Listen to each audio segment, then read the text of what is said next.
The entire house was eerily quiet. The only thing besides my thoughts that I could hear were the ticks coming from my little pink clock. The clock was driving me crazy, but I knew if I turned it off, the complete silence would drive me even more mad. My mother was at the hospital with Grandpa, staying with him overnight to help him recover from his hip surgery, and Soto was staying the night at a friend's house.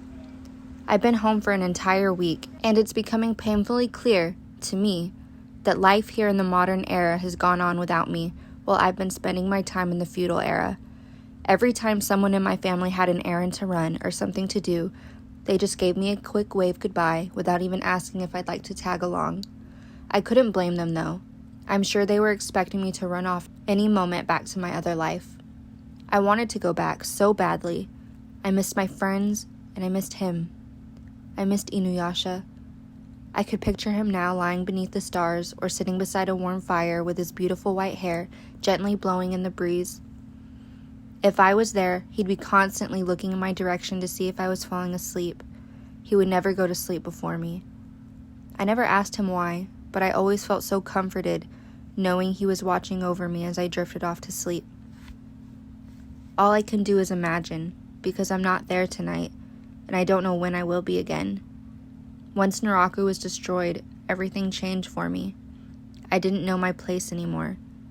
With nothing to distract us from real life anymore, things began to feel complicated in my mind. What reason did I have to keep coming back? What excuse could I come up with other than I just wanted to be with him?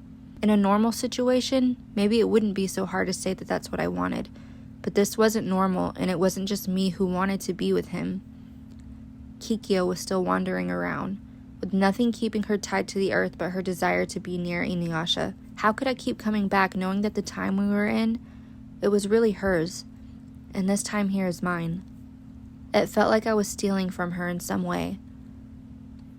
The first night after the jewel was destroyed, Kikyo was weak and still wounded from the battle with Naraku, so she stayed with us.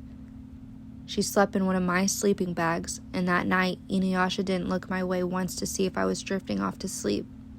He just kept looking at the ground, clearly uncomfortable. I was uncomfortable as well. I felt like it was a sleepover I was not invited to. The next morning she was gone, and Inuyasha was his normal self again. But I was painfully aware that the time had come for him to choose, truly choose. I wasn't ready to hear his answer. I was afraid. So I too left. "Is it one of your tests?" Inuyasha inquired as we walked side by side to the Bone Eater's well. "No, it's summertime. No more tests for a bit." "Well, then what's the deal? You don't want to go with us to help Moroku exorcise that demon from the Emperor in the south? Moroku says there will be lots of food, and we could all use a good meal. Plus, the money he'll make from it's going to be used to help repair some of the huts in the village. And I know you want to help some of this." "We're here," I interrupted. Inuyasha's ear twitched and he looked slightly confused. "I don't get what the rush is, but you're starting to piss me off," he complained. I looked into his beautiful eyes, golden in color, and I wrapped my arms around his waist, holding on to him with all of my strength, as if it would be the last time. He dropped his defenses, wrapping his arms around me as well. "Kagome," he whispered. I didn't respond. "When are you coming back?" I gently pulled away, slightly smiling. "I'm not sure, Inuyasha. My job here is done, isn't it? So what's the rush to get back?" I was holding tears back. "Kagome," Inuyasha frowned. "When are you coming back?" he again asked. I shook my head, trying to rid myself of the sadness I was feeling. "Soon. I will come back soon." Just as I always had, I jumped through time and space, ending up on the other side of the well. That was weeks ago, and I still hadn't returned. I had never stayed gone this long, and Inuyasha never went this long without coming to bug me. My stomach dropped at this thought, and Kikyo's face appeared in my mind. I looked up from my bed, and there Inuyasha was at my window. I couldn't help but breathe a sigh of relief. I wasn't forgotten. I opened the window, letting him in, closing it after he sat down at my desk. I sat back on my bed, and for a few awkward minutes we sat in silence until he broke it. "You lied." "What?" I asked, genuinely confused. You said you would come back, and I waited for you. I didn't even go with Moroku and Sango to taste any of the yummy emperor food. Inuyasha looked extremely serious and even a bit angry. Oh, I'm sorry. You didn't eat? You should have gone.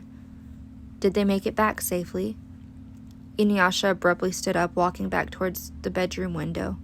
I stood up as well, feeling panicked. I didn't want him to leave me. Wait, what's wrong? You're leaving already? I asked. He turned around quickly, his golden eyes looking back at me silently. What is going on with you? Do you want me to leave or stay? Do you want to stay here forever? Are you angry with me or something?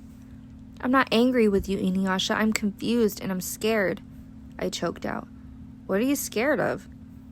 You can just tell me instead of acting weird and running away like this. I'll slay whatever it is. I sat back down on my bed knowing this was it. It was time to talk about the thing that's been between us all of this time. Inuyasha, when you look at me, what do you see? He rolled his eyes. What are you going on about, Kagome? Spit it out already. When you look at me, Inuyasha, who do you see? Do you see me? Really see me? Or do you see Kikyo?